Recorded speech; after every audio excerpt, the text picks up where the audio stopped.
Bem-vindos ao Leiturismos. Hoje eu conto um pouco para vocês sobre os livros que eu li em março. Nossa, esse vídeo demorou para sair, né? Quando T.S. Eliot falou que abril era o mais cruel dos meses, ele não sabia que era tão cruel. E eu tenho a impressão que sempre acontece, abril parece que é sempre um mês meio atribulado para mim, mas esse foi um pouco mais. Mas o vídeo saiu, eu falando das minhas leituras de março. E também eu li livros tão bons esse mês, que eu queria fazer um negócio legal, eu queria fazer um vídeo massa falando das leituras, sabe? Eu não queria fazer um negócio meio ruim, meio porcão, como se eu tivesse lido Guerra e Paz, e aí fizesse um vídeo meio... E aí, como que foi a leitura do Guerra e Paz? Ah, foi massa, tem guerra e é na Rússia. Vou falar primeiro de Crônica da Casa Assassinada, do Lúcio Cardoso, publicado em 1959. Esse livro aqui é da Companhia das Letras. Crônica da Casa Assassinada, eu senti uma energia meio Dark Side of Novelão das 9 de 1970.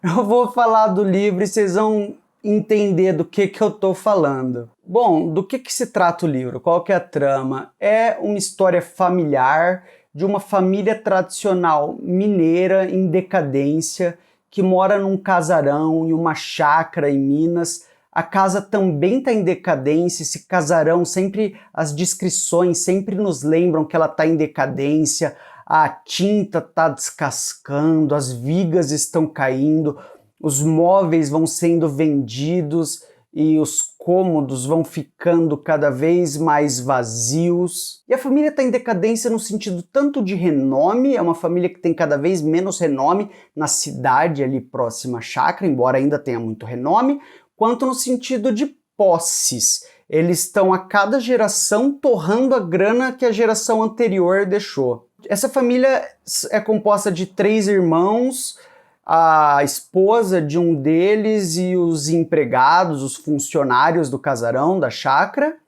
e a rotina deles é extremamente monótona, vazia, não acontece quase nada, e essa rotina monótona, vazia, é agitada pela chegada da noiva de um dos irmãos. Essa moça se chama Nina, ela é noiva do Valdo, um dos irmãos, e ela é o extremo oposto dessa família. O que os Menezes, que são essa família, tem de cinza, de contido, de monótono, ela é uma carioca, cheia de vida, ela é extremamente linda. Todo mundo fala que a Nina é uma das mulheres mais bonitas que já se viu.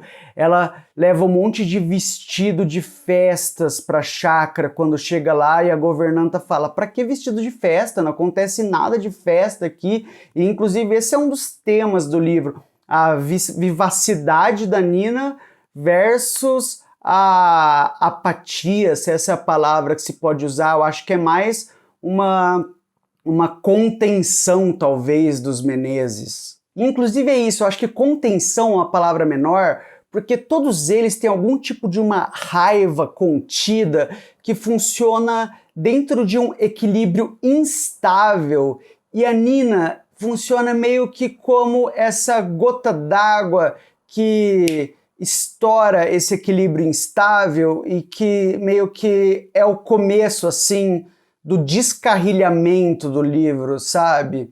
A Nina funciona rompendo esse equilíbrio de raivas contidas entre os Menezes e a coisa não volta mais para o equilíbrio. Não é como uma mola que quando você tira do equilíbrio, ela mexe um pouco e depois volta para o equilíbrio. É mais como o equilíbrio daquelas torres de taças de cristal empilhadas umas em cima das outras, e a Nina fosse como uma bola de chumbo passando por baixo daquilo e fazendo com que as taças começassem a cair umas sobre as outras. Agora, por que Dark Side of Novelão, que eu falei? Vamos começar com o novelão.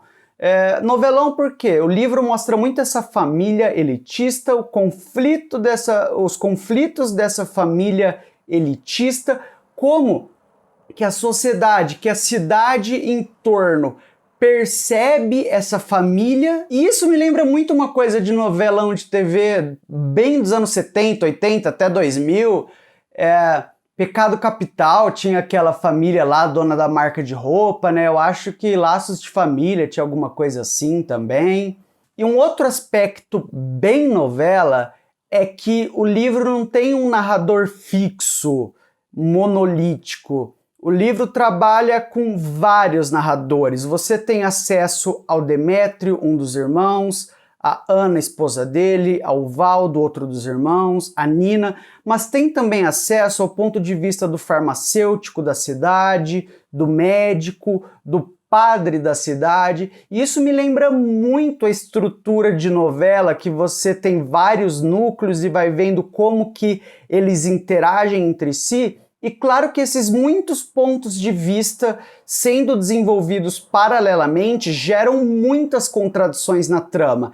Essas muitas contradições deixam, do jeito que eu vejo, a trama muito robusta. Eu gosto demais disso, de tramas com contradições que não se fecham, eu gosto demais. Eu acho que essas tramas são bem robustas, bem fortes, me parecem extremamente vivas. Você, como leitor, que tem que decidir por si o que aconteceu, será? Não é te dado de maneira muito clara o que aconteceu. Você que tem que tentar interpretar ali. Poxa, ela falou isso, ele falou aquilo. O que será que aconteceu de fato? E por que Dark Side of Novelão? Dark Side é a ideia do Dark Side of the Moon, do lado escuro da lua. Então são assuntos e temas em que não se costumam lançar muita luz. Então, quando eu falo Dark Side of Novelão, seria um novelão, mas com temas e assuntos que não costumam aparecer dentro dessa estrutura, desse gênero narrativo. Por exemplo, um dos irmãos Menezes se classificaria no que a gente hoje define como não binário. É uma coisa que, se pensar que o livro foi publicado na década de 50, eu fico até curioso para saber como foi a recepção disso dentro desse livro, e obviamente não é uma coisa que a gente esperaria ver dentro de um novelão nos anos 70, né? E ainda mais quando você coloca esse personagem dentro de uma família extremamente tradicional mineira, com as suas terras. Eles têm orgulho de falar que aquelas terras vêm desde o tempo do Império, que eles são uma família que carregam ainda os costumes e a moral do tempo do imperador Dom Pedro II. Isso são palavras que aparecem de fato no livro. Então, quando você coloca uma pessoa não binária ali dentro dessa família, é um tema que realmente vai chocar o leitor da época, eu imagino, e eu achei inesperado também de aparecer, e achei muito massa que tenha aparecido, sabe? E dentro desse livro aparece e desempenha um papel importante, que é incesto, que é um tabu extremo em qualquer sociedade. Incesto é tabu. Eu não conheço uma sociedade em que incesto em primeiro grau não seja tabu. Aconteciam essas cenas com incesto no livro que eu ficava moralmente chocado, sabe? Eu ficava, não pode ser, cara. E eu imagino pro leitor dos anos 50 como que foi também essa recepção. Esse é um livro que me deixou muito curioso sobre a recepção, e eu fico curioso também sobre se não é por isso que o livro é meio sumido de livraria, não é um livro tão falado, sabe?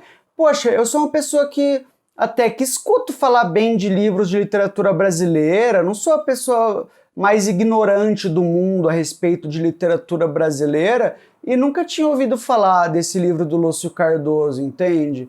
Então, foi um livro que eu imagino que tenha sumido do radar por um tempo, não ficou o que a gente pode chamar de mainstream, ao menos.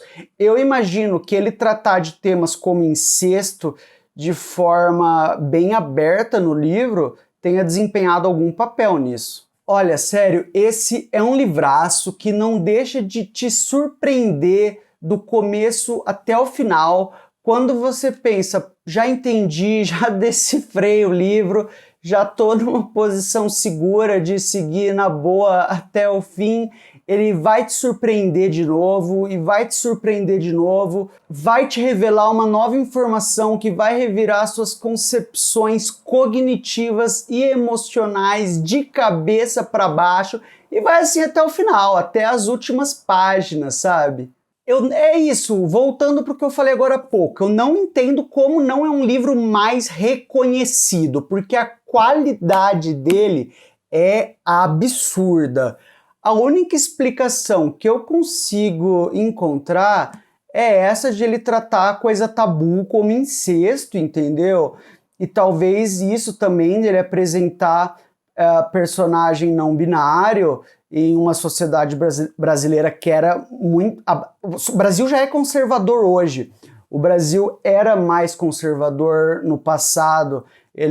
É só lembrar que o livro foi publicado logo antes do golpe, né? Então, veja lá. E é isso, é um livro que eu acho que consegue conversar muito bem com a sociedade atual, principalmente por o tema do embate entre tradição e futuro ser um tema muito forte nesse livro. É um tema que aparece e reaparece muitas vezes, conservadorismo e valores modernos. Esse é um tema que aparece muitas vezes e de forma complexa nesse livro. Então é um livro que eu acho que ainda vai ser muito lido e interpretado e vai ganhar força, sim, dentro da discussão brasileira. Vou falar do próximo livro agora lido, mas antes quero lembrá-los, não se esqueçam de curtir o vídeo para ajudar ele aí a desbravar, a ganhar, vencer o algoritmo, chegar a mais gente e melhorar o meu abril despedaçado. E vamos para o próximo livro, também livraço agora contemporâneo, Marrom e Amarelo, do Paulo Scott. Esse livro aqui a Companhia das Letras me enviou.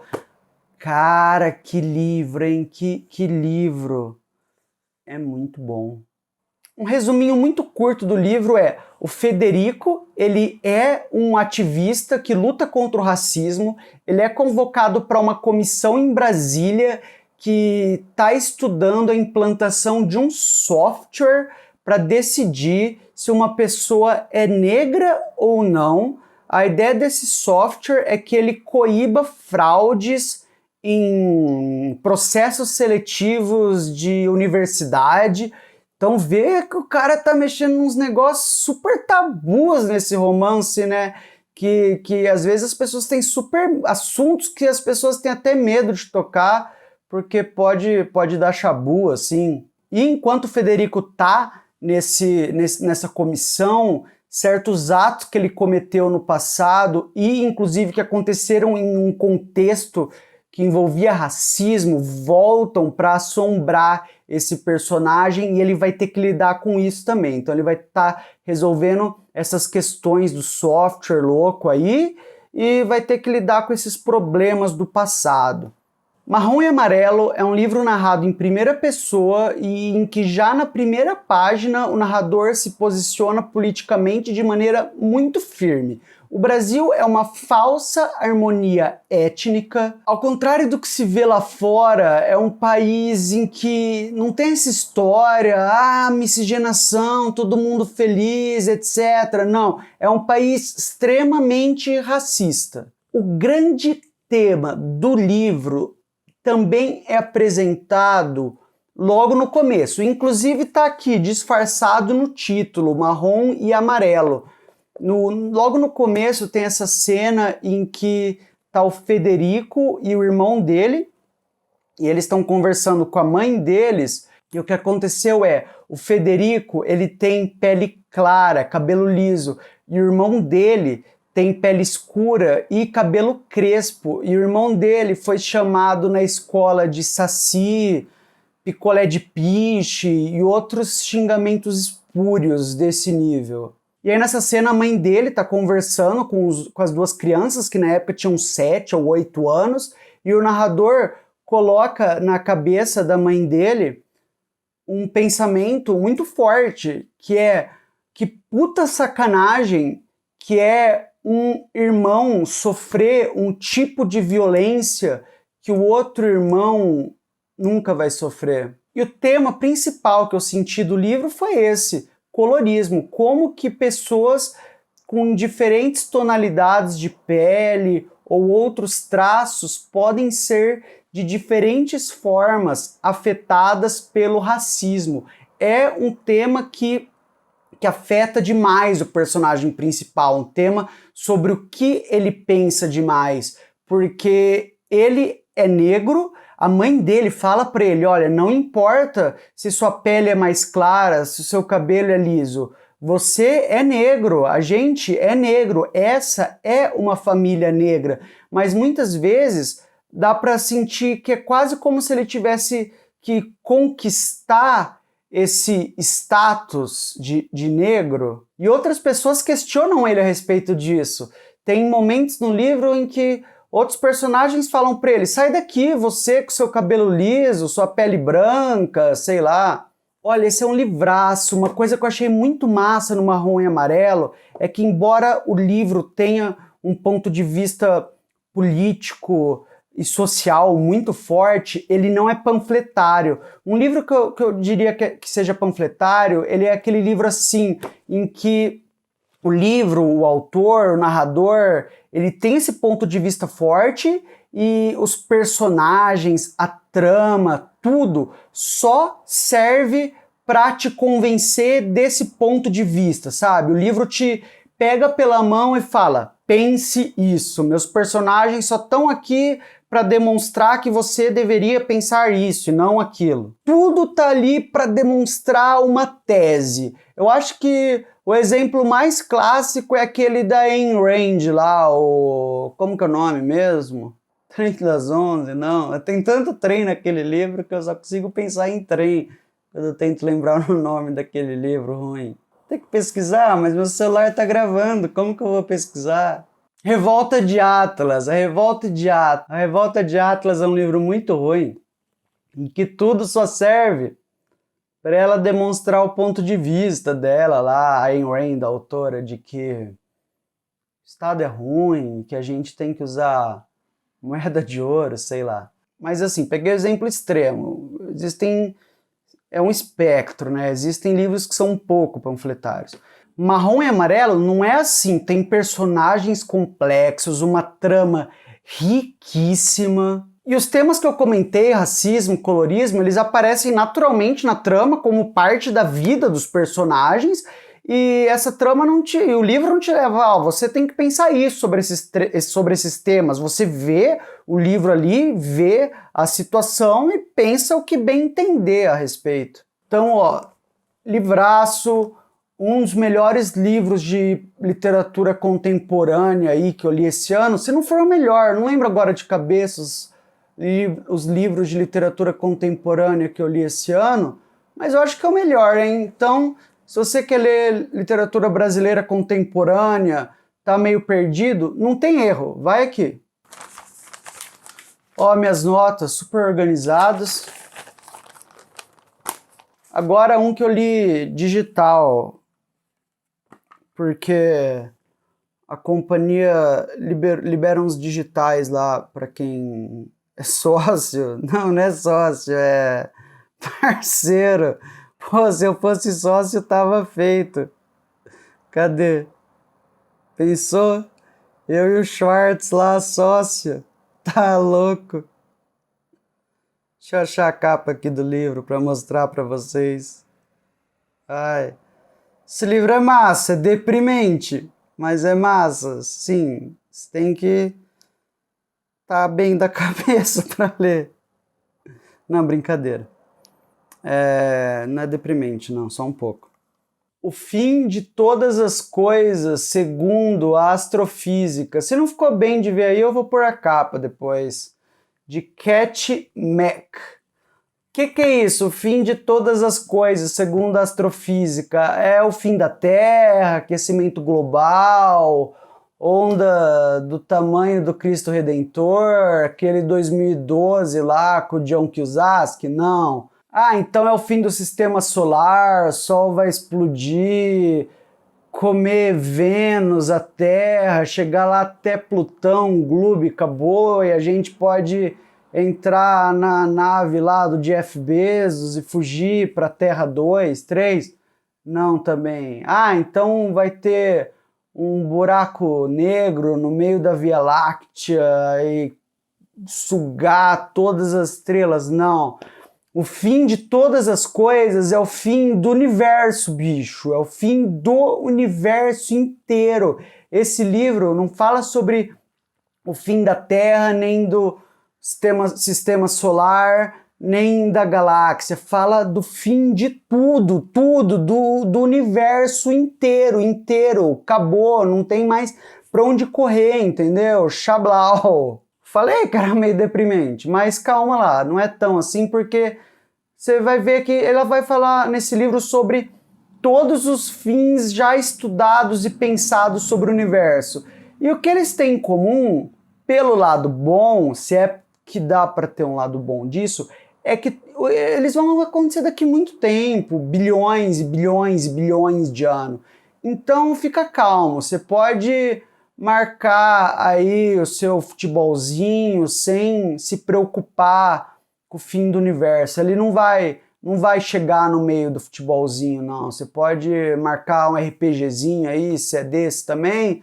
Não vai estar lá no meio da jogada de dados, o universo acabou, você não vai saber se caiu um 7, se caiu um 13, sem problemas. A vida continua como está, o universo e o fim dele não vão afetar. Uma coisa muito massa desse livro é que ele é tipo aqueles pacotes em promoção de sabão em pó, saca? Que você ganha 30% grátis, mas aqueles lá às vezes é migué, esse daqui não é migué não. Porque você compra um livro sobre o fim do universo, mas você ganha um dos melhores livros que eu já li sobre cosmologia. Eu nunca vi um livro que explique tão bem princípios e conceitos de cosmologia para quem não seja graduado em física ou pós-graduado em cosmologia, até na área, etc. Para explicar o fim do universo, a Cat Mack, a autora, ela explica absurdamente bem o começo do universo, como que se entende o Big Bang, como que se descobriu o Big Bang, como que os físicos primeiro conseguiram imagens do Big Bang, porque a gente tem imagens do Big Bang. Os físicos conseguiram determinar imagens muito bem feitas de logo, não do Big Bang, sim, mas de logo depois do Big Bang. E ela explica também coisas como matéria escura, energia escura, que embora tenham nomes muito parecidos, são completamente opostas. Matéria escura é um agregador de matéria no espaço que a gente não consegue ver. Por isso matéria escura. A gente vê no céu que tem galáxias com certos padrões de comportamento orbitando alguns lugares e tal, que precisaria ter muito mais massa nesses lugares do universo, mas a gente não consegue ver nada lá. Você aponta o telescópio e não tem nada. Então tem massa lá, mas a gente não consegue ver, dá-se o nome de matéria escura. É algo que agrega matéria. E energia escura tem esse mesmo nome, mas é o contrário. Energia escura é o nome que se dá para o fato de que o universo se expande com uma velocidade muito maior do que o esperado, assim. Então se fala que em locais do espaço em que não tem nada, tem alguma energia ainda não completamente entendida que faz esse espaço se expandir cada vez mais. Então são coisas bem diferentes, assim, e que às vezes passa batido, e que ela explica com uma clareza brilhante nesse livro. Então se você tem, assim, sente o canto da cosmologia, tem curiosidade, vai nesse livro, porque você vai sair do livro entendendo muito bem aspectos de cosmologia que estão explicados com uma clareza bem difícil de encontrar por aí. Vamos falar rapidinho sobre os fins do universo para animar o ambiente. Primeiro fim possível, Big Crunch. Pensa assim, tudo que vai, volta, você joga uma bolinha para cima, ela sobe, volta para sua mão, a jaca cai, né, no chão da árvore. Então, o universo começou com o Big Bang, que foi uma expansão rápida de todos os pontos do universo, tá tudo se expandindo para todos os lados. Tudo bem, então, assim como tá tudo se expandindo, pode ser que essa energia não seja suficiente para que tudo continue a se expandir eternamente e uma hora a massa do universo seja o suficiente para que essa expansão pare e volte, tudo volte, se amasse no centro assim. Esse seria um dos fins possíveis do universo, um compactador de lixo cósmico, universal, amassando de volta o universo no seu pontinho mínimo. A esse fim se dá o nome de Big Crunch. A outra morte possível vai pelo lado oposto, é chamada de morte térmica. Pensa que não, que a energia de expansão do universo é suficiente, tal que as coisas têm energia suficiente para continuar se expandindo, elas não vão parar de se expandir.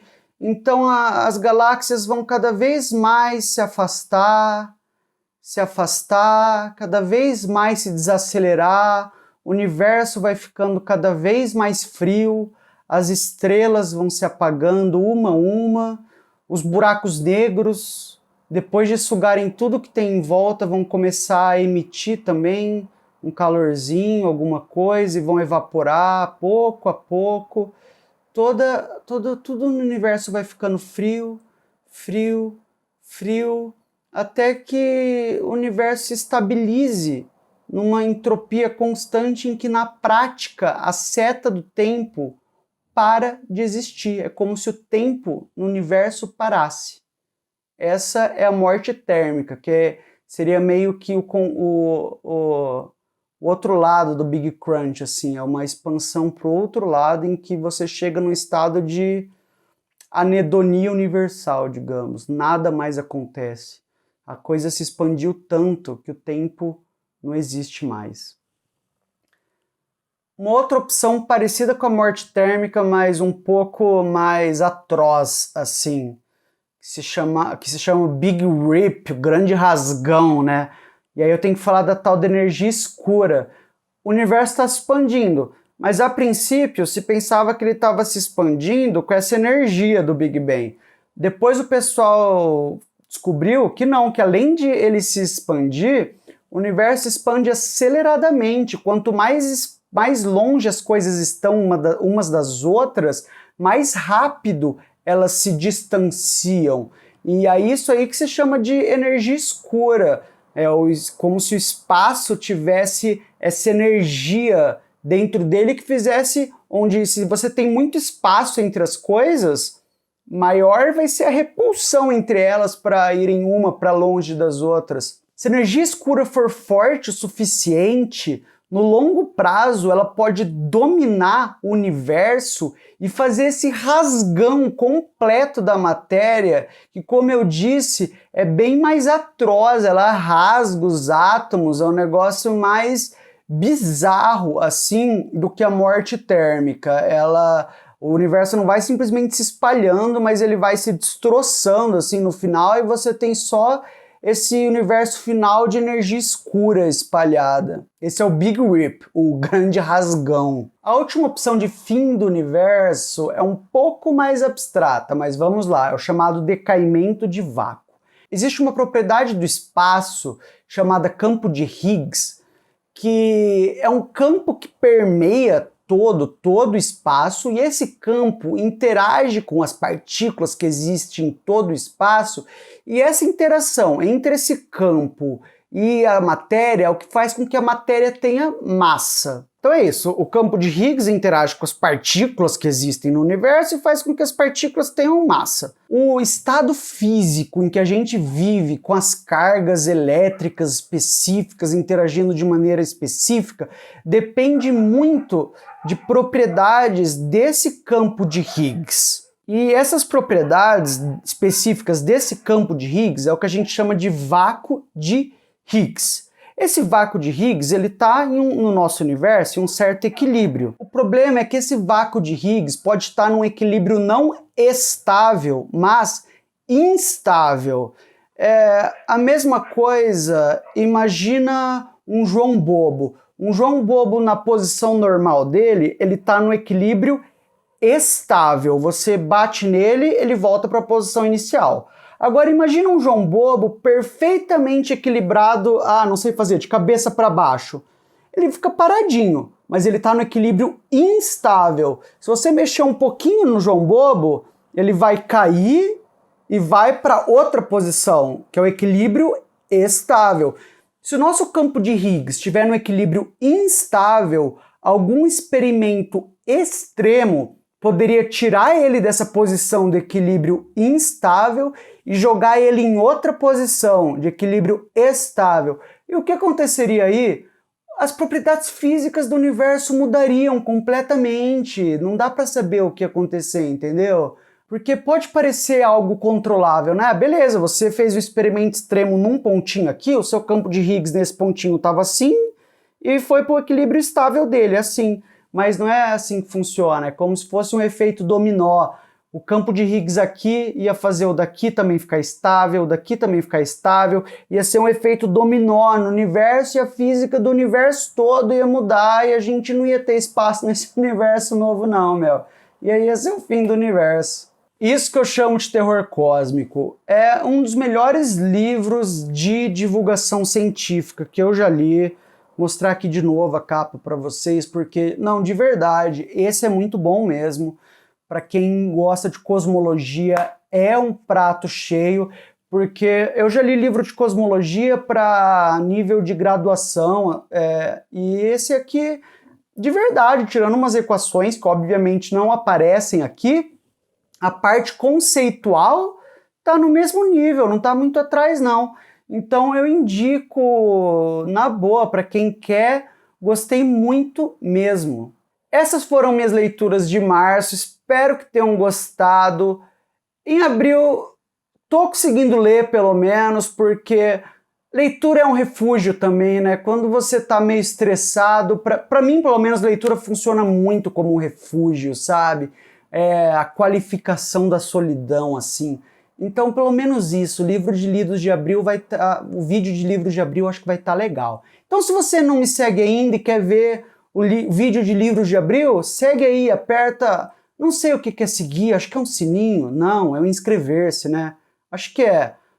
A gente se vê no próximo vídeo, até mais. Tchau, tchau.